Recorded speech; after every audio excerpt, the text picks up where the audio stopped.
د ملګرو ملتونو سرمنشي انټونیو ګوتریش په خپل تازه راپور کې اسلامي امارت د خلکو د غوښتنو په نه منلو تورن کړی او ویلي دي چې د اسلامي امارت سیاسي مخالفینو له افغانستانه بهر فعالیتونه ډیر کړي دي. سیاسي اپوزیسیونونه که څه هم په جلاوطنۍ کې پاتې شوي دي خو ډیر فعاله پاتې شوي او په ملي او نړیواله مسایلو کې طالبان ننګولي دي. د راپورونو چمتو کولو پر مهال دوی په مسکو، دوشنبه او ویانا کې له نومبر وروسته څخه تر دسمبر لومړۍ پورې غونډې کړي دي.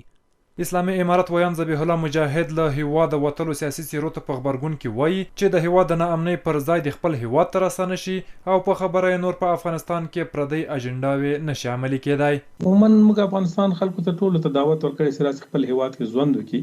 دلته اسلامي نظام حاکم ده او د آبادۍ لپاره هم ډېر ښه کارونه روان دي. راځي چې خپل هیواد د اسلامي نظام تر څنګ لاندې د آبادۍ لپاره کار وکړي او که څوک بدخواهان وي د افغانستان امنیت نه غواړي، ثبات نه غواړي، اختلافات ته لمن وهي او کوشش کوي چې د نور هم افغانان وځوري لکه په تیر کې چې ځورول دي متاسفانه دغه څیرو نو هغوی د په افغانستان کې ځای نشته. هغه د افغانستان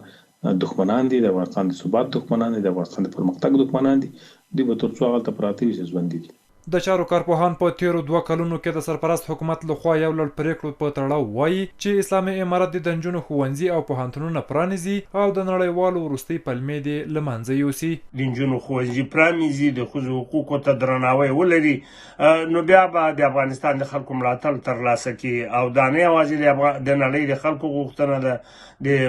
د ملګرو ملتونو د سرمنشي غوښتنه ده، د ګوتریش غوښتنه ده، بلکې د افغانستان د خلکو غوښتنه هم ده چې د ښځو حقوقو ته باید درناوی وشي او اسلامي امارت باید په دغه برخه کې جدي او کوټري ګامونه پورته کړي. دا په داسې حال کې ده چې د اسلامي امارت له حاکمیت سره ګڼې سیاسي څیرې له هیواده وتلي او یوازې په تیره یوه میاشت کې د سرپرست حکومت مخالفینو د اسلامي امارت په وړاندې 3 غونډې جوړې کړي چې موخه په افغانستان کې د اسلامي امارت د سیاستونو ننګول وو، خو اسلامي امارت وروستۍ ناستې بې اغېزې بللې دي.